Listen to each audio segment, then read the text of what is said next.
20 വർഷം മുമ്പ് 2005 April 23-ന് me at the സൂ എന്ന പേരിൽ തീരെ കുറഞ്ഞ റെസൊല്യൂഷനുള്ള ഒരു വീഡിയോ ഒരു പ്ലാറ്റ്ഫോമിൽ അപ്ലോഡ് ചെയ്യുന്നു. 18 സെക്കൻഡ് മാത്രമുള്ള ഒരു വീഡിയോ. എന്നാൽ ആ വീഡിയോയിൽ ലോകം കീഴടക്കാൻ വേണ്ടുമുള്ള ഒന്നും തന്നെ ഉണ്ടായിരുന്നില്ല. പക്ഷേ ആ വീഡിയോ ഇട്ട പ്ലാറ്റ്ഫോം പിന്നീട് ലോകം കീഴടക്കുക തന്നെ ചെയ്തു. അതിൻ്റെ പേരാണ് യൂട്യൂബ്. യൂട്യൂബിൻ്റെ സഹസ്ഥാപകനായിരുന്ന ജാവേദ് കരീം സാന്റിയാഗോയിലെ മൃഗശാലയിലെ ആനകളെക്കുറിച്ച് നടത്തിയ ചെറിയ വിവരണമായിരുന്നു ആ വീഡിയോയിൽ ഉണ്ടായിരുന്നത്. ക്വാളിറ്റി ഒട്ടുമില്ലാത്ത ആ വീഡിയോയിൽ 25 വയസ്സുള്ള ഒരു സോഫ്റ്റ്വെയർ എഞ്ചിനീയർ തൻ്റെ പിന്നിൽ കാണുന്ന ആനകളെ ചൂണ്ടിക്കാണിച്ച് ഇവരുടെ രസകരമായ കാര്യം എന്തെന്നാൽ അവർക്ക് വളരെ നീളമുള്ള തുമ്പിക്കൈകളുണ്ട് എന്ന് പറയുന്നതാണ് ആ വീഡിയോയിലുള്ളത്. ജാവേദ് കരീം ആദ്യ യൂട്യൂബ് വീഡിയോ അപ്ലോഡ് ചെയ്ത് 2 പതിറ്റാണ്ടുകൾക്ക് ശേഷം യൂട്യൂബ് ഇപ്പോഴും ഒരു അത്ഭുതമായി തുടരുകയാണ്. ഒരു മനുഷ്യനും ആനകളും മാത്രമായി തുടങ്ങിയ പ്ലാറ്റ്ഫോമിൽ ഇപ്പോൾ ഓരോ മിനിറ്റിലും 500 മണിക്കൂറിലധികം വാച്ച് ടൈമുള്ള വീഡിയോകൾ അപ്ലോഡ് ചെയ്യപ്പെടുന്നുണ്ട്. മാത്രമല്ല ലോകമെങ്ങും ലക്ഷക്കണക്കിന് പേരുടെ ഉപജീവന മാർഗം കൂടിയാണ് ഇന്ന് യൂട്യൂബ്. വിനോദത്തിനും വിജ്ഞാനത്തിനും നേരം പോക്കിനും എന്നതിൽ ഉപരിയായി പണം സമ്പാദിക്കാനുള്ള ഒരു മാർഗം കൂടിയാണിത്. 2007 മുതലാണ് കണ്ടന്റ് ക്രിയേറ്റ് ചെയ്യുന്നവർക്ക് YPP അതായത് യൂട്യൂബ് പാർട്ട്ണർ പ്രോഗ്രാമിലൂടെ പണം നൽകാൻ ആരംഭിച്ചത്. കഴിഞ്ഞ 3 വർഷത്തിനുള്ളിൽ ഇന്ത്യയിൽ മാത്രം ഇങ്ങനെ 21,000 കോടി രൂപയാണ് യൂട്യൂബ് നൽകിയിട്ടുള്ളത്. അന്ന് മീ അറ്റ് ദ സൂ എന്ന വീഡിയോ അപ്ലോഡ് ചെയ്യുമ്പോൾ 25 വയസ്സുള്ള ജാവേദ് കരീം തീർച്ചയായും ഇത് സങ്കല്പിച്ചിട്ട് പോലും ഉണ്ടാകില്ല.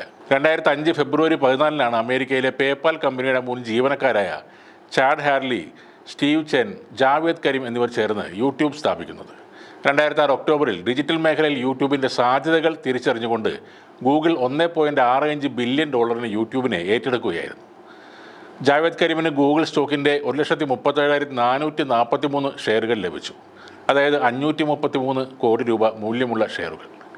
യൂട്യൂബ് പാർട്ട്ണർ പ്രോഗ്രാം ആരംഭിച്ച ശേഷം 2009-ലാണ് ആഗോളതലത്തിൽ തരംഗം സൃഷ്ടിക്കാനുള്ള യൂട്യൂബിൻ്റെ ശക്തി പ്രദർശനം നടക്കുന്നത്.